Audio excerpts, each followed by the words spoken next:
Hey everyone, Justin here, and I have another fantastic fishing report for you for Lake St. Clair.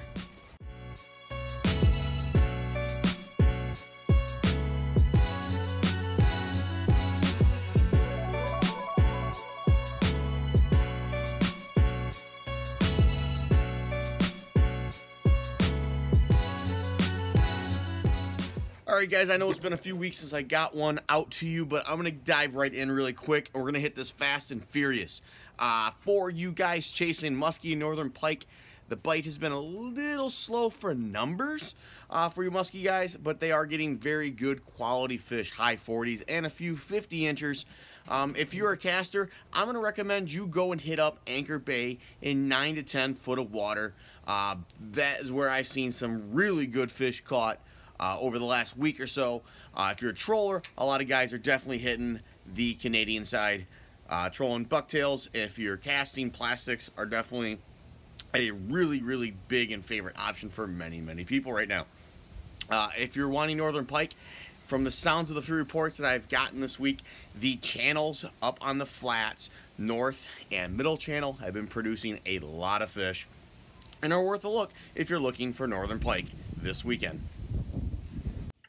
For you guys chasing smallmouth bass, for me personally, that 8 to 10 foot of water has been by far the most productive water for quality fish most of the time. We do have a mayfly hatch going right now, so it is kind of affecting the bite a little bit, but it's not turning it off. Do not let these little bugs stop you from going out and fishing. Just adjust your tactics, fish browns and smokes, top waters, you know, have fun with this. It basically is going to help you get some defined, very strong and fast, furious bite windows early and late in the day, and allow you an opportunity to get those post-spawn females that are done spawning for the year. Some of my favorite things to throw at this time of the year is I want to downsize to like a 3-inch drop shot bait. Either, like for me lately, the Ned Hog has been absolutely phenomenal on a drop shot for me. You could run a kill shot, a small Erie darter. Basically anything in that 3-inch class should be really productive on a drop shot. Tubes still work really good this time of the year.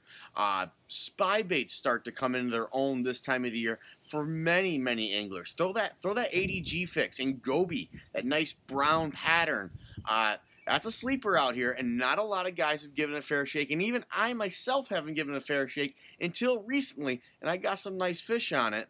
If you're looking for the other persuasion of toothy critters out here on Lake St. Clair, the walleye, I would definitely head up in the river. If you're still wanting the jig, you're wanting to go back in old school techniques, you're handlining or whipping, they're doing phenomenal up in the river. From Port Huron all the way down to Algonac, they're also throwing trolling bottom bouncers down with the current and harnesses and doing very well.